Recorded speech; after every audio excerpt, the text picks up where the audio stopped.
اعوذ باللہ من الشیطان الرجیم بسم اللہ الرحمن الرحیم اللہم صلی علی سیدنا و مولانا محمد مبارک وسلم وسلم علیہ۔ ایک دفعہ کا ذکر ہے کہ کسی گاؤں میں ایک صاحب کے ہاں ایک ملازم کام کرتا تھا۔ وہ بڑی دل جوئی کے ساتھ اور نیک نیتی کے ساتھ اپنے مالک کی خدمت کیا کرتا تھا۔ ایک دفعہ مالک نے اس کی تنخواہ 5,000 روپے زیادہ کر دی۔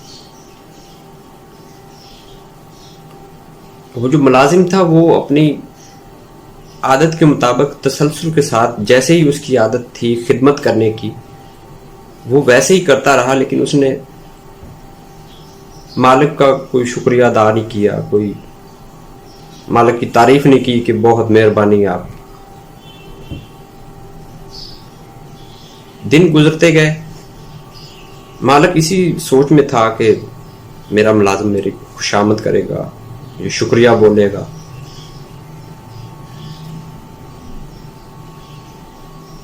پھر اس سے اگلا مہینہ آیا تو مالک نے اس کے جو 5,000 بڑھائے تھے وہ کم کر دی۔ مالک سوچ رہا تھا کہ اب دیکھتا ہوں اس کا ری ایکشن کیا ہوتا ہے، لیکن وہ جو ملازم تھا وہ جوں کا توں اپنی ڈیوٹی سر انجام دیتا رہا۔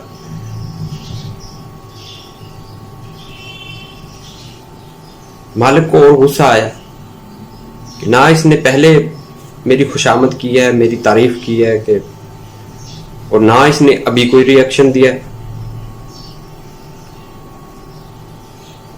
پھر مالک نے اس کو بلایا ملازم اور اس سے پوچھا کہ جب میں نے تمہاری تنخواہ بڑھائی تو تم نے کوئی ری ایکشن نہیں دیا، اور جب میں نے تمہاری تنخواہ کم کر دی تو تم نے کوئی اس کا رد عمل نہیں دیا۔ تو ملازم نے اپنے مالک کو بتایا کہ جس مہینے آپ نے میری تنخواہ 5,000 روپے زیادہ کی تو اس سے اگلے دن میرے گھر میں ایک بچے کی پیدائش ہوئی۔ میں نے یہی سوچا کہ اللہ تعالیٰ نے اس کا رزق ساتھ بھیج دیا۔ پھر جب اس سے اگلے مہینے آپ نے 5,000 روپے کم کر دیے تو اس سے اگلے دن میری والدہ فوت ہو گئی۔ میں یہی سوچ رہا تھا کہ میری والدہ اپنا رزق اپنے ساتھ لے گئی، اور اسی طرح میں مطمئن رہا کہ جو کرنا ہے وہ اللہ تعالیٰ نے کرنا ہے۔ اگر وہ بڑھا رہا ہے تو وہ کسی وجہ سے بڑھا رہا ہے، اگر وہ کم کر رہا ہے تو کسی وجہ سے کم کر رہا ہے۔ یہ حکمت وہی جانتا ہے۔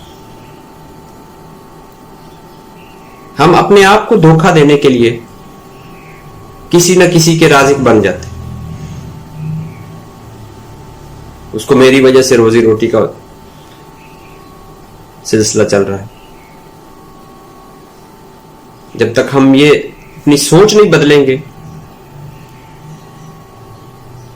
ہم معاشرے میں ایک مثبت عنصر کے طور پہ نہیں ظاہر ہو سکتے۔